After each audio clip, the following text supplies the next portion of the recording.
Welcome to the Betting Connection podcast. I'm your host, Rob, and while my usual co host, Chris, isn't here today, I'm stepping in solo to dive into the ATP Masters 1000 event in Shanghai.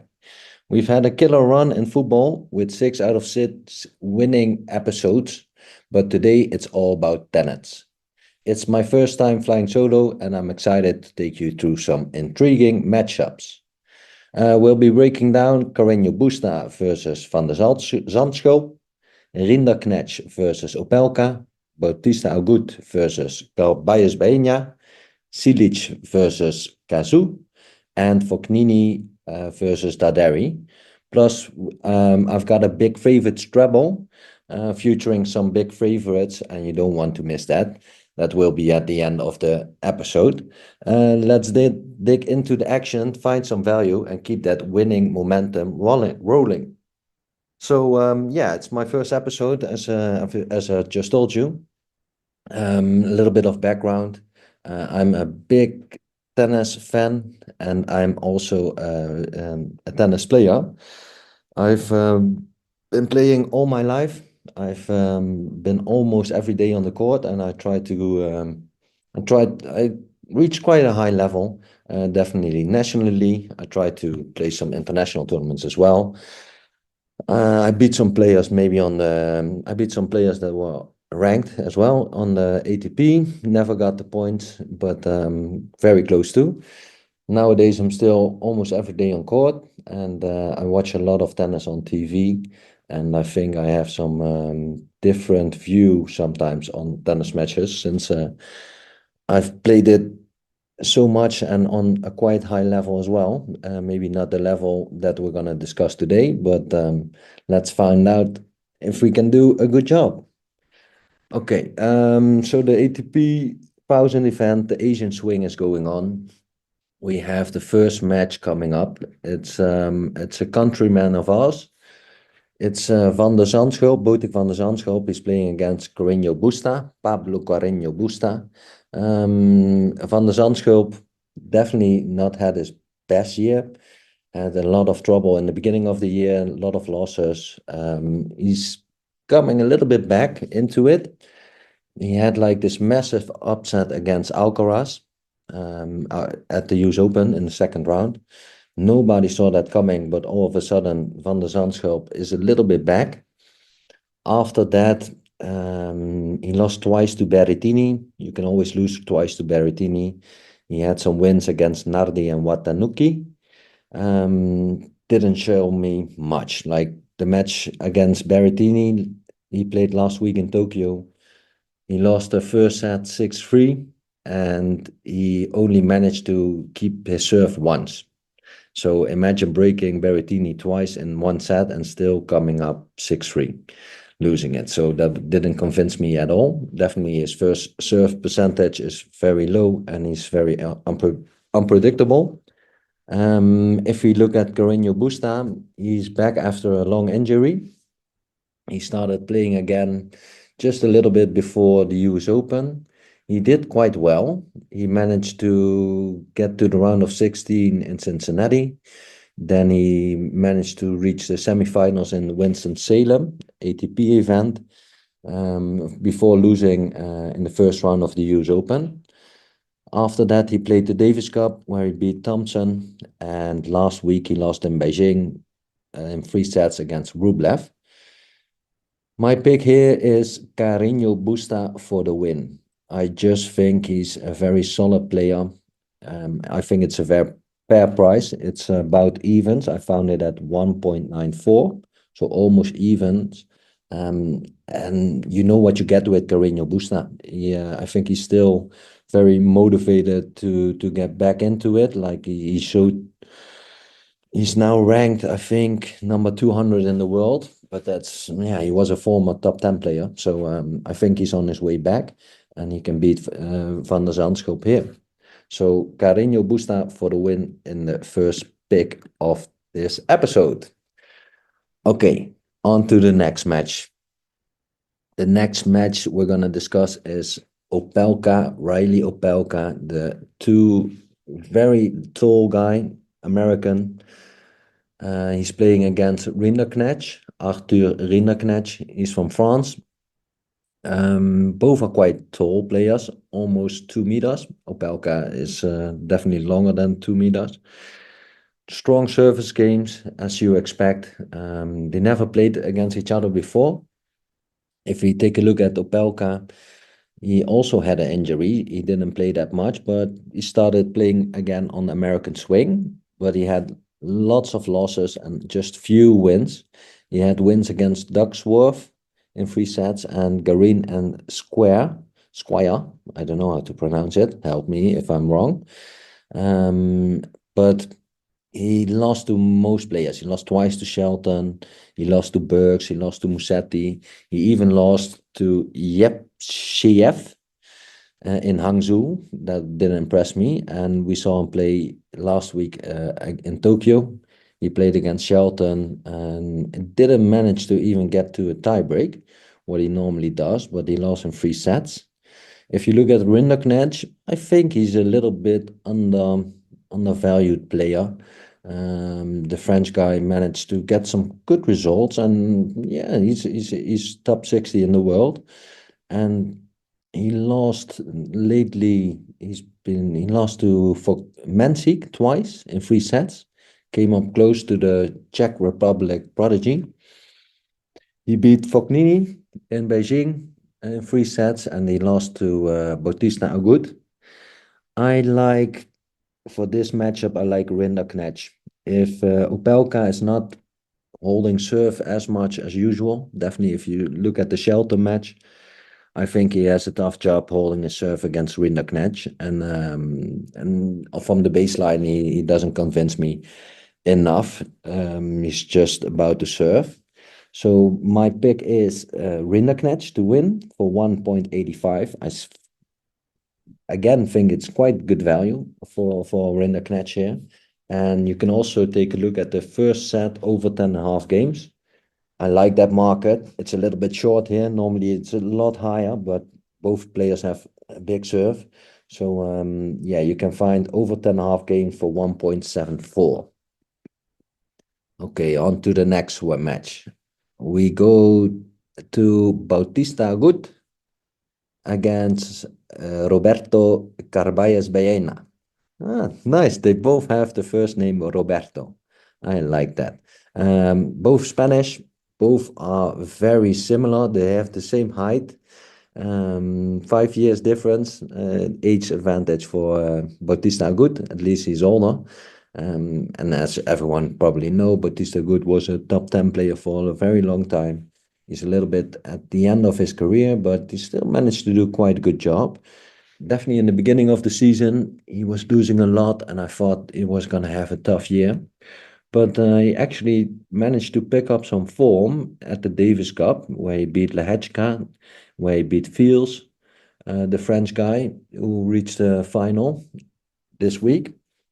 And after that, we went on to qualify for Beijing, and he came to the second round, losing to Lehechka in 3 sets.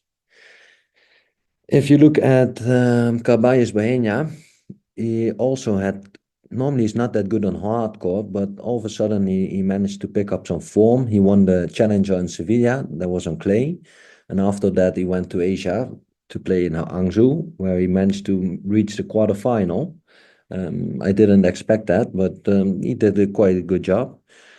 Last week, he played in Beijing and he lost the last round of qualifiers against Kotov, and he got a lucky loser seat, and he lost against Kachanov. I think I like Roberto Bautista Agut here. Like normally, if you look at long life record for Carballes Baena on hard courts, he's 49 wins versus 65 losses. If you look at Bautista Agut, it's 314 wins and only 162 losses. So he's a lot more common to play on these faster courts. I think Bautista Agut is showing some promise again. Yeah, it's maybe a little bit short for most people, but I like it. You can find him for 1.5. So Bautista Agut for the win. Okay, we're on to the next match. The next match might actually be my favorite pick of the day. So take a good listen now. We have Marin Cilic playing against Arthur Cazaux. Cilic was very impressive. I loved watching his comeback. He was very long injured, and he came back only a couple weeks ago. He started playing again since the end of August. He played in the Challenger where he reached the quarterfinals, and after that he went to on this massive run where he won the tournament in Hangzhou. That was very impressive, definitely after such a long injury. And he beat the likings of Swacha, Nishioka, Uchiyama in the quarterfinals, Nakashima in the semifinals, and Zhang in the final. And it only match after match he looked more impressive. I think the first match he had to get into it. I watched that match against Swacha where he won in 3 sets. But afterwards, he looked very in control. His serve is showing again, but even from the back, he's like quite impressive. I think he has quite flat shots, and he was defending quite well. And sometimes he can play quite big, even in the return games. So I was quite impressed by it.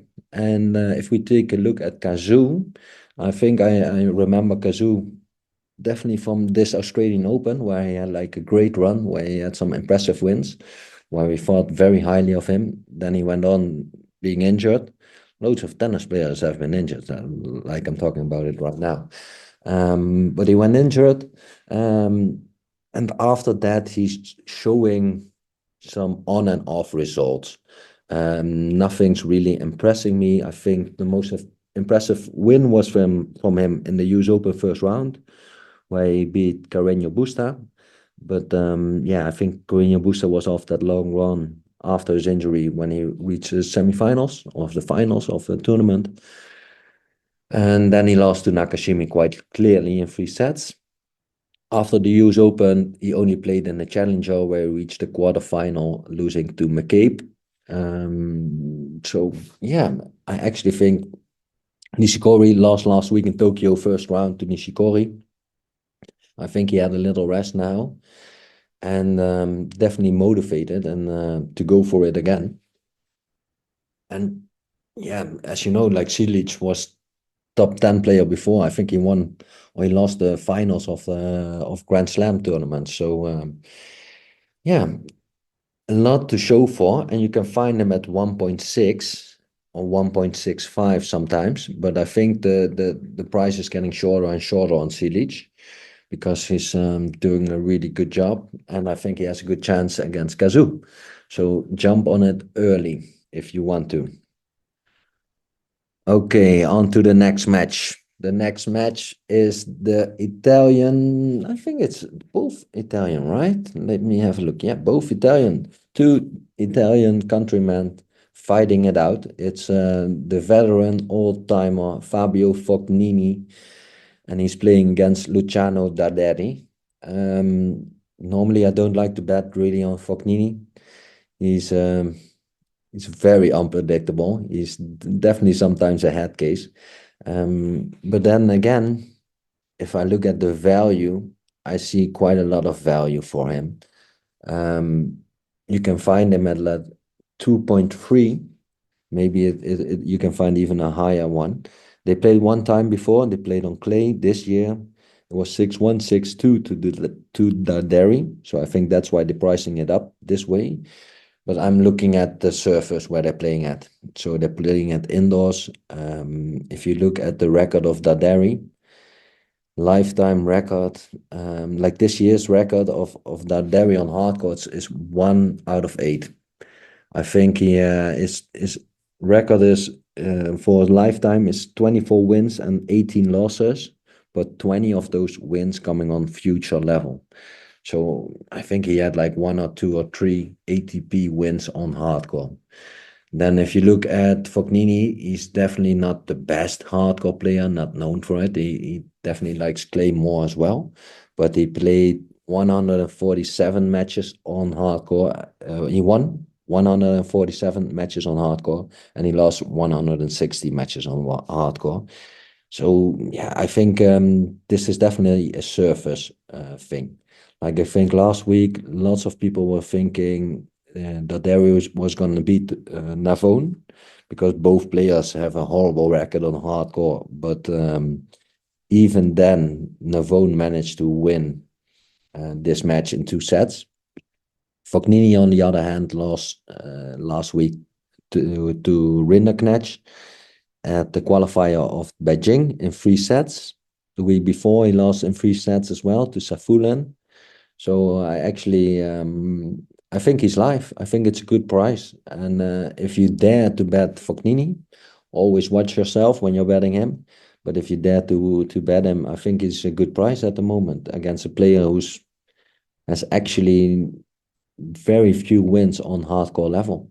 So on hardcore on ATP level.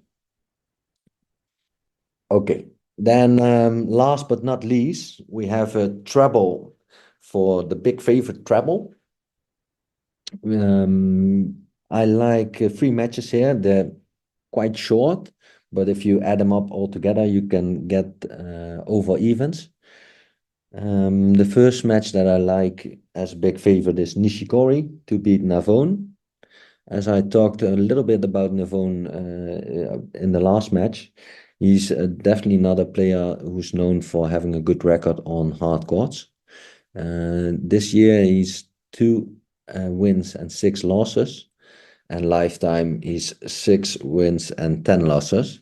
On the other hand, if you look at Nishikori, his record on hardcore, he definitely loves to play on the hardcourts. 303 wins and 140 losses. If you look at this year, he's 5-4. But yeah, he's also an all-timer, back from injury. I think he made quite a good run, Nishikori, last week. He beat Cilic in the first round in 3 sets. But yeah, Cilic was off that impressive win in Hangzhou. Then in the second round, he impressed against Thompson. He beat Thompson in 2 sets to 0. And then he lost to Rune in 3 sets, but he actually had match points in that match as well. So he came very close.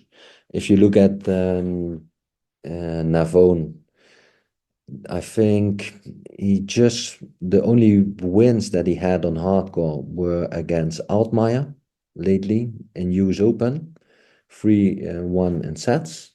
But then he lost to Evans. And yeah, it's beating Altmaier on hardcore is not that impressive. Then losing to Evans is also not impressive. He beat Darderi last week, losing then to Shelton 6-4, 6-3. So I actually like Nishikori. He had a little bit of rest, and I think he's ready, and he can definitely be the player who's not very capable of playing on hardcore. So you can find him at 1.28 as the first pick of our treble. The second pick is Yung Sheng Shang. Yung Sheng Shang is playing Coleman Wang. Yung Sheng Shang, I like very much. He's a lefty. He's young. I think he's 19 years old at the moment. He had a little bit of a breakthrough because he won the tournament in Chengdu, where he went on a really good run, where he beat Nishikori in the first round, then Safulen, then Bublik, Hanfman in the semifinals, and beating eventually Musetti in the finals. Quite a good run, and I like the way he looks. He lost last week in Beijing in the first round, but I think, yeah, that's mostly when players go on a good run, it's very hard to keep on going the tournament straight afterwards. I think that's only for the special players that can do that. As we saw back in the days with Federer, Nadal, or Djokovic still now is showing that. Only the best players, I think, can manage to go on a run after they won a tournament. Here you saw he lost. He's not there yet, but he had a good rest. And I think after winning that tournament, he's up for it again this week in Shanghai. If you look at Wang, he mostly plays on challenger level. He managed to qualify for Guangzhou, where he lost in 3 sets to Nakashima, which was quite impressive. He played quite a good job. Afterwards, he went on and got to the semi-finals of a challenger event last week. So yeah, he's not in bad shape, but I think yeah, Shang definitely for 1.3. I'm adding him as to my big favorite treble. Okay, last but not least, we have Monfils, and he's playing against Zumur. Everyone probably knows Gael Monfils, a very entertaining player. I really like him. Also, I like those old players, to be honest. If you see that, I like to pick the older players at the moment. But I think they have the experience as well. Lately, Monfils, yeah, I think he had an impressive win against Alcaraz in Cincinnati in the second round. Afterwards, he lost to Rune in 3 sets. Then he had the US Open where he reached the second round and he lost to Ruud. And last week he played again Beijing, losing to Medvedev. So not a lot of wins, but some are quite impressive. He beat Popyrin and Alcaraz.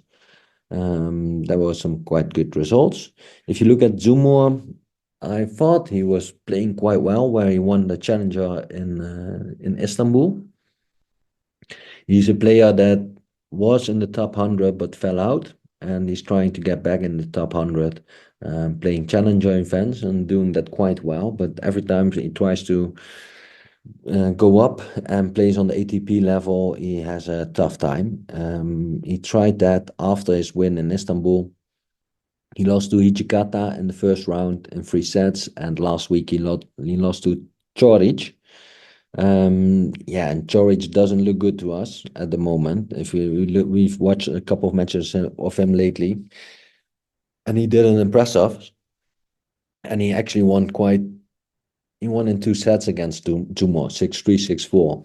So we actually like Monfils here. And you can find him at 1.3. If you add all those matches together, all those three, you can find him at 2.1. And yeah, that were actually all my picks for today. So that's it for today's episode of the first time of the Betting Connection podcast Goes Tennis. Thanks for tuning in into the ATP 1000 in Shanghai. I hope you found some solid insights and value picks in our breakdowns of Carreno, Busta, Bautista, Agut, Cilic, and the rest of the matchups. Don't forget the Big Favorites Treble with Nishikori, Shang, and Monfils. They should help us lock in a nice win. If you enjoyed this episode, be sure to hit the subscribe, leave a review, and share it with your betting buddies. It really helps us grow. Chris will be back soon, and together we'll keep bringing you winning picks across tennis and football. Until next time, stay sharp, bet smart, and let's keep chasing those tickets. Good luck and happy bettings. Bye.